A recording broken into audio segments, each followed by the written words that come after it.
What's up, YouTube? It's Josh Hewitt from Top Form Fitness. Time to do it with Hewitt once again. And today I'm here with a good friend of mine, Scott Griswood from Shockwave Therapy. How you doing, Josh? Good. Thanks for joining me, Scott.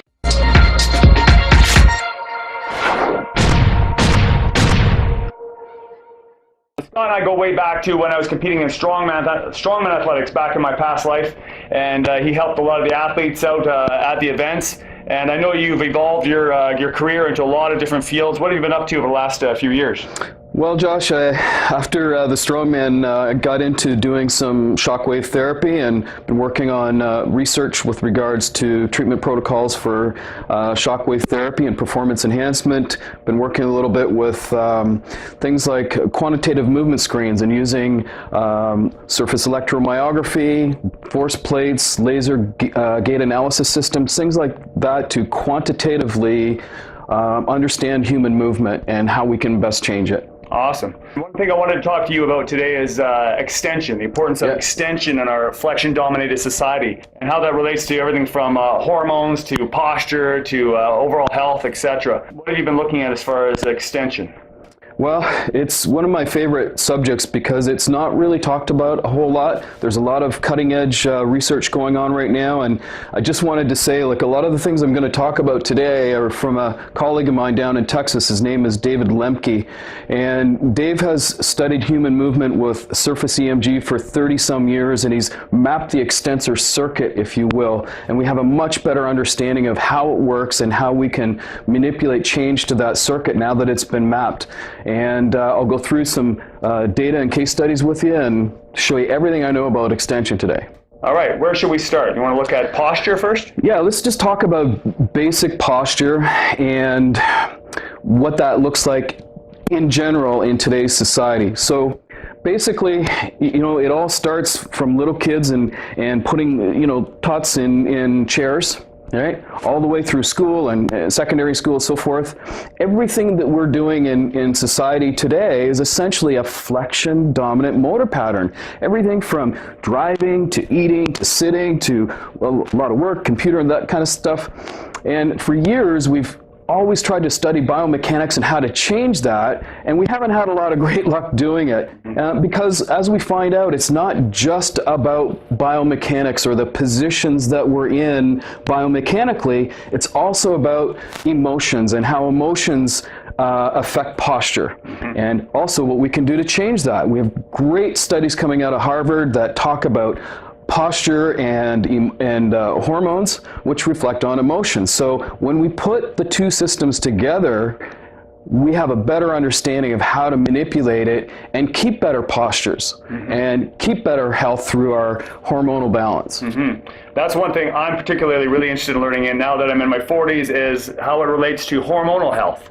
Okay. What sort of, if we just show an overview, what sort of studies are out there that talk about extension related to hormones? Okay, so great study out of Harvard by a lady by the name of Amy Cuddy. She does a TED Talk, 24 million views on it. Check it out, it's awesome. But the gist of the study basically is about posture. And she's identified weak body postures, things that look like this, you know, like so, this kind of thing. Again, flexion and internal rotation types of postures, these types of things. And she identified strong body postures, similar to what you're standing in now, almost like the Superman stance, almost like so, right? The other ones are sitting back in a chair, but again, we're extended and opened up. So the boardroom chair with the feet up and the elbows back like so, or standing at the boardroom table like so. These are all extension dominant postures. It's absolutely amazing that this puts a link between mechanical movement and the production of our master hormones. So in this study, as it turns out, it says 2 minutes of a strong body posture, as identified by Amy, and this is one of the Superman stance. After 2 minutes of holding that stance, our testosterone goes up 25%, and our cortisol goes down 20%. Okay, that's pretty significant. That's a big change in our master hormones, and this study implicates that there's a mechanical way to do it. as opposed to a pharmaceutical way, as we all know. We can control it just through changing the way we stand, our posture. Absolutely, and I invite everybody to check Amy's study out. We'll provide the link for that, and I'll put that down below as well. For sure, and check out her YouTube TED Talk as well. Amy, in her studies, she's a sociologist. She talks about how people can make a better impression at a job interview. Okay, I look at her work and I go, wow, this is all extensor-driven work, and here's a mechanical way to manipulate our master hormones. We better get on this for the people that are in the gym life. As soon as people understand how that autonomic nervous system works, and how we can manipulate it with movement, they can start incorporating these aspects into their training at their gym and their overall health. Absolutely. What would be a quick example of a way an average gym rat or one of my viewers might be able to take advantage of this, knowing that posture relates to stress hormones versus testosterone, say around a workout? Okay, so if we take the study at face value and the fact that when we go into an extension dominant posture, we can expect to get these types of results as Amy did in her study, that indicates to me that in between reps, before you start training, after you're done training, mechanically it's like we can give ourselves a little shot of testosterone. And at the same time, we're decreasing our cortisol. So when we look at cortisol and testosterone in terms of the autonomic nervous system, cortisol is catabolic. Right. Testosterone is anabolic. Okay, so we obviously want an anabolic scenario for our gym rat friends. And any time that I get a chance to, whether it's in the shower or in between sets, I go into and hold that extension dominant posture. Just as a mechanical way to help me get through that workout and make sure I'm flooding my system with anabolic hormone. So as part of your warm-up and during preset? Absolutely. And then even post-workout, maybe in the shower? Absolutely. In the shower, I like to do the contrast showers too, just to help flush out. Hot, cold, alternate. Yeah, just to flush out the metabolites of the workout. And while you're there, heck, for 2 minutes, if you stand like Superman, nobody you're going to see anyways. No big deal. Exactly. So what you suggested so far is that we can affect our hormones, specifically testosterone and cortisol, by just changing our posture. And does that happen through our nervous system? Like, is our nervous system based on our posture affecting hormonal health? It goes back to the autonomic nervous system. We have the parasympathetic side, and we have rest and digest, and the sympathetic side is fight or flight. Some people call it the inhibitory nervous system and the excitatory nervous system, same sort of thing, but basically they're opposites, okay? We have dilation of pupils on the sympathetic side and constriction of pupils on the others, and it goes down the list. The gist of it is that one side is the opposite of other. One side controls the balance of the other. And what they don't talk about in here with regards to the muscular system is the fact that the autonomic nervous system controls muscles as well. It controls us in posture. Like yourself right now, we're having a conversation about the autonomic nervous system, and you're not paying attention to the muscles that are keeping you upright. So whatever your posture is right now is an accurate representation of the relationship between your flexors and your extensors, okay? And so when we get into the sympathetic side of the nervous system, and this is where the emotions come into the whole postural game, and it's not just biomechanics, is that a sympathetic event is a warning. It's our primitive warning system, okay? And whenever there's danger or warning, we have to protect ourselves. Or even a perception of danger. Exactly. And that can be danger, or it could be something that upsets you. So, for example, if somebody you cared for passed away suddenly, you don't present with a posture like yourself, you present like so. And that's another constant drive that drives our flexor motor pattern to dominate our extensor motor pattern. So that keeps us in these positions, same motor patterns that we drive in, that we eat in, that we computer in. Sit at a desk. All that kind of stuff. We have stress driving us here. We have our work, our daily activities are driving us into that flexion posture. And there's actually very little that's going on naturally, unconsciously bringing us into that extension in our society, at least. That's right. So to understand flexion and extension, it's got to do with front and back. It's generally flexion and internal rotation that is the drift that we go into, okay? Mm-hmm. It's just how far into that twist are we going? Because not too many people, as you know, present with true neutral posture. Right. Okay? So because posture is an autonomic event, we need to train it autonomically. And so the problem with our gym training is that when we've tried to address posture in the past, we go to what we call back work. Right, back day. Back day. Which is typically like rows, pull downs, maybe a deadlift. Absolutely. All of this sort of stuff. Yeah. So scapular retraction, scapular depression, all those good things that, sure, we need to do those, but we're missing something, and we're missing the opposite motor pattern of what we spend most of our day in. So the opposite of flexion and internal rotation is extension and external rotation. So we have to strengthen, we have to flex those muscles just like a bicep if we want to make it stronger. So tell me the last time your hand was in this position where the shoulder's extended, the elbow's extended, the wrist is extended, and the fingers are open and externally rotated as far as they'll go. Right. Okay? Not very often. So that's like having a bicep that we don't fully go into full flexion with. Right. Okay? So when it comes to that nervous system, we have this constant drive hormonally, cortisol, any kind of stress puts us into this position, including grip. So like I spoke about just a minute ago, was extension is open fingers and external rotation. The opposite is flexion and grip. So we'll talk about grip. Grip is a big part of this. Lots of implications about grip. We'll talk about that. But just to get back to that nervous system, just for one more second, we really should be revising this and adding extensors. The parasympathetic side fires our extensor circuit. The sympathetic side fires our flexion circuit. Flexion internal rotation, this is extension external rotation.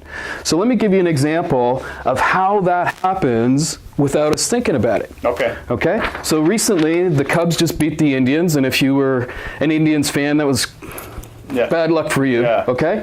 Now I think back back to when Toronto won the World Series and Joe Carter hit the home run.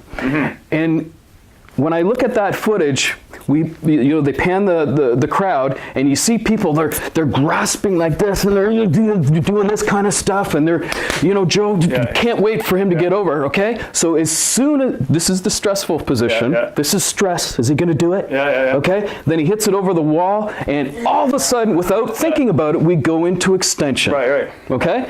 And that happens without us thinking about it. So how then do we train posture to happen without us thinking about it? Right, if you want to make it an autonomic function. Exactly. So how we do that goes back to Mr. Lemke and the motor pattern that he developed, and the exercise kit that he developed is designed especially to work that circuit in a circuit, not individually, but in a circuit. And what happens is, when you start the motor pattern of extension and external rotation, it's a very, very voluntary event. There's, just like a kata, right? There's lots of little things that you have to pay attention to in your breathing and position and so forth. And what happens is, you take a while to get the hang of how to do that. It's like greasing the groove. Like greasing the groove. So once you get the hang of doing that, and you go around your little checklist of all the things that you have to do, you go, okay, I got this. And the minute you say that I got this, that's when your consciousness goes to what you're going to have for dinner tonight, or what you're going to do on the weekend tonight. But we got something going on here. We've got motor firing that's happening without us thinking about it, because we just flipped the extensor circuit on autopilot. It's like walking. You don't have to think about walking. Exactly. Right. So we really do need to understand, have a better understanding of what exactly is voluntary and what is autonomic. And this alternating extension movement pattern will train you into that extension until it becomes an autonomic movement. And this will help to increase testosterone, reduce cortisol levels. Absolutely. So the trick is to first master the movement pattern in sequence, okay, to get it to the point where you don't have to think about cross extension and all the positioning that you're doing. It's almost like you wouldn't have to think about hitting the deck if a bomb went off behind you. Without thinking, you'd be down in this. So the same thing, we need to impress on the central nervous system a way for these muscles to fire without thinking about it, okay? Because back to posture, it is an autonomic event. When we stand in front of people, we don't think, unless somebody cues us about our posture. And that's why cueing posture doesn't work. Right. Because it's only as good until we forget about it. Right. We need it to work on that autonomic level, and we need to access the brain or train the brain to have that group of muscles fire without us thinking about it. So we just have to set it up that way, teach it how to do it. And as long as we do on a regular basis, a few minutes in the morning, a few minutes at night, we're constantly keeping that extensor circuit turned on and working. You mentioned grip, and I know that's a big thing. Yes. Because of that, the strong grip involved with rows, pull downs, even deadlifts, pulling movements, which can help bring us into an extension of some. Sure. But on the other hand, the grip is strongly putting us into flexion. How does grip relate to our hormones or that autonomic nervous system? Okay, so grip goes back to part of the flexion circuit, if you will. It's sympathetic response. When you squeeze. Is when you squeeze down. As a matter of fact, your heart rate goes up the harder you squeeze your hand. And that, again, is an autonomic response. Okay? It's an excitatory response. And so that means that all the gym training that we're doing, if we're grasping, we are essentially producing cortisol. Based on what these studies are telling us, when that closes down and our heart rate goes up, we're eliciting a sympathetic response. So if there's a way to pick up that weight without closing the hand down, then we have much more electricity available to go through the extensor circuit. So back to fight or flight, if you think about back in the day when we were dragging clubs and sticks around and we needed to fight or flight, the grip is absolutely necessary to be able to protect ourselves and climb or get away and so forth, right? Or even guard, things like that. So as part of that sympathetic response, we know that it increases cortisol. So if we can do the lift with a grip-free cuff, we can drive more electricity through the extensor circuit. So it's like the more you close the hand down, the less available electricity is available to go through the extensor muscles. So when you think about a deadlift, that could come in pretty handy. And so as you know, when people do the reps with the deadlift, they tend not to squeeze as hard because they don't have to. And what happens when you put the wraps on and you do the deadlift? Boom, boom, boom, you start to go up. You get to go to a higher level. So it's not to say not to train grip, like you said, there is an application for having a strong flexion grip. Absolutely. But it's in our society and in the way we train, we've neglected to a large extent the extension. Right. So if we want to target muscles into extension while we're training our pulling movements, there may be a benefit to taking grip out of the equation to some extent. Yeah. So there's a study here that Lemke did, and I'll show you, from North Idaho University Physical Therapy. And this is a case study on surface EMG and what happens to the target muscles when we are either gripping or using a grip-free cuff. So he did the test for the product of the grip-free cuff, and he showed the outputs of the other muscles with and without grip, and it is significant. So these are the Flexolate straps? Yeah, these are grip-free training straps? These are the grip-free cuffs. They actually won Product of the Year in 2006, bodybuilding.com. I have a pair myself.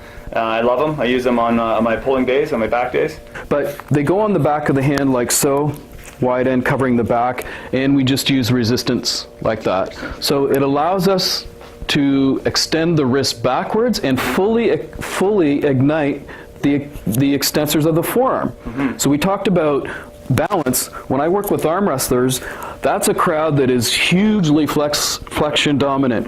And as we know, we're best served by balance on both sides of a joint. And yet the problem is when we go to work the back of the forearm, then the trouble starts, because we typically close our finger around a dumbbell and do a reverse curl. Right. So the problem is that we're not fully contracting the extensor group, because when we do, it brings the wrist backwards and opens our fingers. So a reverse curl like this, I get less activity out of on an EMG sensor, 3-pound extension, than I do a empty, full, proper extension of that forearm. So the arm wrestlers are now starting to do open hand extension to bring balance back the wrist and the elbow joint. Yeah, and literally training the antagonists. Exactly. Right. And we can't do that the second you close the hand down around a dumbbell. Holding a weight and extending doesn't actually allow you to extend all of the extensors involved with hand extension. That's right. The muscle does not fully contract in that position. It would be like only doing bicep curls just down in this range like so. And this is a simple way people can incorporate that into their gym workouts. Absolutely. It does feel a little different starting to use these in your first few workouts, and you have to get used to that feeling of not actually gripping or just lightly touching, but you will feel the target muscle groups for sure. Significantly. It's more difficult to do a bicep curl, and it'll feel more difficult, but the thing is it's getting more activation. When you do a bicep curl with an open hand, or a tricep push down with an open hand, you may not be pushing the same amount of weight, but you're getting more muscle recruitment. Yeah, and if that can be demonstrated on an EMG, as you said. Right. And that's what I keep getting into with training in general. Unless you're doing powerlifting and it matters how much weight you're moving, if you're training for physique transformation and you want to target those muscle groups, make them grow or develop them, even just getting them stronger, just don't focus as much on the weight as you are on muscle activation. So that comes into your tempo you train at, how strongly you contract your mind-muscle connection, and then we talked about here. That's kind of like training with your brain instead of your ego, Josh. Yeah, exactly. Yeah. Ego lifting. Oh my God. Yeah. Right. Well, we've all been there, though. For sure. That's part of being young. So this is really cool stuff, and it's nice to see the practical applications we can do in the gym setting and whatnot. You talked about how our posture and how we carry ourselves day-to-day, flexion versus extension, affects hormones. But does that work vice versa as well? Or talk to us a little bit about more hormones, because I know with biofeedback, you put yourself into a certain position, it can make you feel a certain way. But then when we feel that way, it also tends to put us into that position. They work vice versa. Exactly. So there the emotions come into play and how it affects our posture again. And so when we're in a sympathetic state, we're down, we're depressed. It's funny, all societal anecdotes are all extensor-driven anecdotes. So when we see somebody who's down, what do we tell them?